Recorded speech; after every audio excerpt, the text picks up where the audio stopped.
Juste faire un deuxième commentaire sur ça, là. Que Dieu a tué mon mari pour m'en amener un meilleur, c'est ça qui te soit offensant. Qu'est-ce que moi je trouve encore pire qu'offensant dans ce message-là? C'est la première partie, Dieu a tué mon mari. Parce qu'il l'a arrêté. Peu importe la raison pourquoi que moi je t'ai m'inventé pour pouvoir passer au travers de mon deuil et ma douleur. L'arrêté, c'est que Dieu a tué mon mari. Mon mari est mort. Le cancer a pris mon mari. Le cancer a tué mon mari. Dieu a enlevé mon mari. Dieu a pris un ange tout à l'heure pour le ramener au ciel. Il est meilleur par ton premier. Peu importe. À la fin de la journée, c'est mon mari est mort. C'est pas vous qui vivez avec cette douleur-là au quotidien. C'est pas vous qu'à chaque fois que mes filles font quelque chose de nouveau, qui disent « Ah, j'aimerais ça que tu sois là pour le voir. » Vous pensez tous meilleurs que moi. « Ah, mais t'as dit ça, c'est offensant. » Puis vous m'avez même pas fucking dit « Mes fucking sympathies, Marie-Ève, que ton mari soit mort. » Ça doit pas être facile à tous les jours. Ça doit pas être facile. Ça doit pas être facile d'élever des enfants tout seul. Surtout en sachant que leur père les voulait et qu'ils n'ont pas abandonné.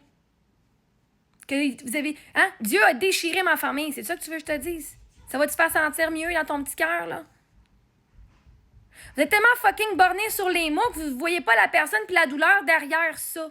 Que peu importe comment c'est fucking dit, mon mari est mort. Mon mari. Que j'avais 14 ans. Fait comment je vais avoir quelqu'un de meilleur? Je vais avoir quelqu'un qui va me supporter pendant que je vis avec la mort de mon mari sur les épaules. Avec le deuil. C'est pas moi qui se passe sa mort que j'ai ses épaules. Ça, j'ai dû travailler ça, que c'était pas de ma faute. J'ai eu le cancer. Fait comment est-ce que mon futur époux va être meilleur? Parce qu'il va être, il va être en vie. Puis 2, lui, il va falloir qu'il accepte que mon mari, Eric, il partira pas de notre famille, que j'ai encore des photos, que j'ai encore nos affaires, nos souvenirs, que j'ai encore son masque 3D. Pas tout le monde qui est fait fort pour que l'autre, qui son ex, elle reparle de son ex souvent comme ça. Fait que oui, il va être meilleur. Parce que lui, il va savoir que sa personne, moi, elle aime pas juste lui, elle est encore en amour avec l'autre qui est mort. Puis tu peux pas, même s'il n'y a plus de corps physique, l'amour ne disparaît pas.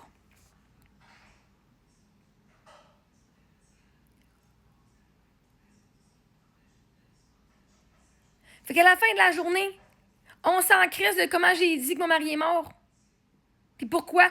Moi, je dois aller me trouver une façon de faire du sens à ma perte puis à ma douleur en disant, mais pourquoi est-ce que il est mort à 32 ans? Pourquoi c'est pas un criminel qui est mort à 32 ans? Pourquoi c'est mon mari qui n'a pas rien fait de mal qui est mort à 32 ans? OK? Pourquoi est-ce que moi, je vais me dire, qu'est-ce que j'ai fait de mal, Chris? Pour que moi, à 32 ans, je sois veuve. Je me suis donnée à mon mari. Je l'aimais, j'étais loyale, j'ai fait tout ce qu'on est supposé de faire. J'ai même donné des enfants incroyables. J'étais la mère, ça coche ici. Pourquoi c'est moi qui perds son mari? Il y a du monde qui sont des fucking crosseurs, des fraudeurs, des manipulateurs. Ils tuent du monde, puis eux autres sont encore en vie.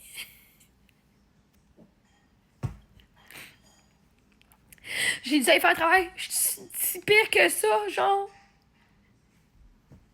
Que moi, fallait que je sois la fille qui perd la seule personne qui s'est fait voir puis qui l'a aimé comme qu'elle méritait. De ma compréhension à ce moment-là de l'amour, c'était quoi? C'était la seule personne, la première personne qui me donnait, genre, qui était là pour moi. Qui venait voir mes spectacles, mes affaires. Il était là pour moi, il m'encourageait. Il payait mes affaires. Tu veux faire des. Ben, va peut-être payer, moi, tes affaires d'école. Voyons, Chris. Mes bottes d'hiver, moi, j'avais froid dans le nord, moins 40, moins 50. Ils disaient, on va t'acheter des bonnes bottes. Première personne qui me dépense genre 100, 150$ sur une paire de bottes, si t'auras pas frette. Les grosses mitaines à 100$, c'est. T'auras pas frette. Fait quoi?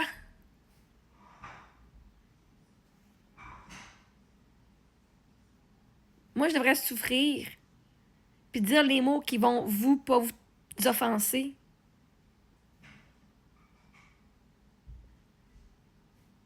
Moi, je peux pas aller partager qu'est-ce qui m'a aidé à rester en vie parce qu'il y a plein de femmes qui perdent leur mari et disent je sais plus quoi faire, là, je suis encore en vie pour mes enfants, là, mais sinon, si c'était pas de ça, je serais partie. Fait que, je vais vous demander d'avoir un peu de compassion puis de la grâce. Que ceux qui ont un cœur, là. Que si moi, pour y rester en vie, j'ai dû venir croire que je méritais meilleur. Que non, j'ai pas rien fait de mal pour que mon mari meure. Puis non, il était pas un mauvais gars pour qu'il meure à 32 ans. Puis qu'il méritait pas de mourir à 32 ans. Puis je méritais pas que ma famille éclate quand on venait de commencer notre famille. C'est pas fair. C'est pas fair. Vous pouvez pas venir me blaster pour avoir trouvé une façon de rester en vie pour mes enfants. Puis d'être encore heureuse. Quand ta famille, toi, elle a pas éclaté quand t'avais 2 bébés dans les bras, pis t'avais pas le choix d'accepter parce qu'il n'y a pas rien. Qu'il est pas parti parce que j'étais pas assez. Qu'il était pas parti parce que moi, qu'on était fâchés pis qu'on s'entendait plus. Ça fait pas de sens.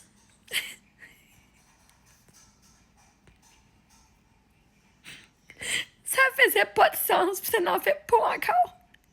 J'ai dû aller trouver un sens.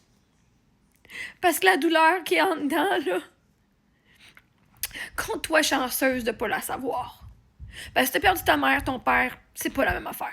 Je m'excuse, j'ai perdu ma mère, pis c'est vraiment pas la même douleur. Vraiment pas. Puis ceux qui viennent dire, ben moi j'ai perdu quelqu'un, ta gueule aussi. T'as pas perdu la seule personne avec qui tu t'es réveillé dans les 14 dernières années pis t'as dormi avec 14 ans. Pis avec qui tu commencé à bâtir ta famille. C'est pas normal, mes enfants, elle pas de père. À 6 mois pis à 2 ans et demi. C'est pas comme si j'ai fait le choix d'aller me pogner, genre d'aller juste aller baiser un soir au bar. Pis dire, je veux pas ce gars-là. Ou dire que le bonhomme nous a abandonnés. On peut même pas dire qu'on a personne parce qu'on n'était pas assez ou qu'il était un moron parce que c'est pas vrai. Parce qu'il est un bon gars, un bon mari. Oui, je vais avoir meilleur. Mais ça n'empêche pas qu'il était un bon mari. Pour qui, lui, il était. Puis c'était un bon père, j'ai voulu avoir des enfants avec. Je vais pas aller donner des enfants à quelqu'un que je vais pas passer le restant de mes jours avec. Je vais être pogné avec toi le restant de mes jours. T'as garanti même de trouver quelqu'un de bon. Moi, c'était le père de mes rêves pour mes enfants. Puis je vois des familles toxiques aussi, encore en vie. Puis on pouvait même pas avoir ça, nous autres.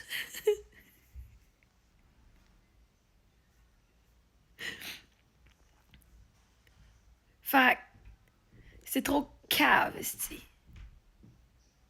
Faut pas être avec tes émotions quand toi tu te sens offensé d'une situation qui t'appartient pas. C'est pas toi qui veux, c'est pas toi qui est mort. T'es pas capable de voir la douleur derrière le premier mot que Dieu a tué ton mari. Mon mari. Toi, il a-tu enlevé ton mari? Est-ce que t'es plus avec parce que t'as décidé qu'il était trop cave? Tu t'es respecté? Parce que de se faire enlever l'amour de ta vie sans avoir le choix, puis de tout faire ce que tu peux, de te donner à son max, puis d'avoir la meilleure équipe, de tout faire, puis qui t'échappe au bout des doigts. Calisse.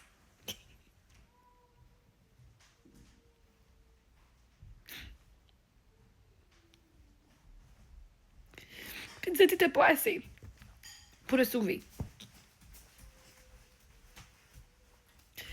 Fait que je vous demande même pas pardon des mots que j'ai utilisés. Parce que c'est ces mots-là qui m'ont permis d'avoir encore de l'espoir.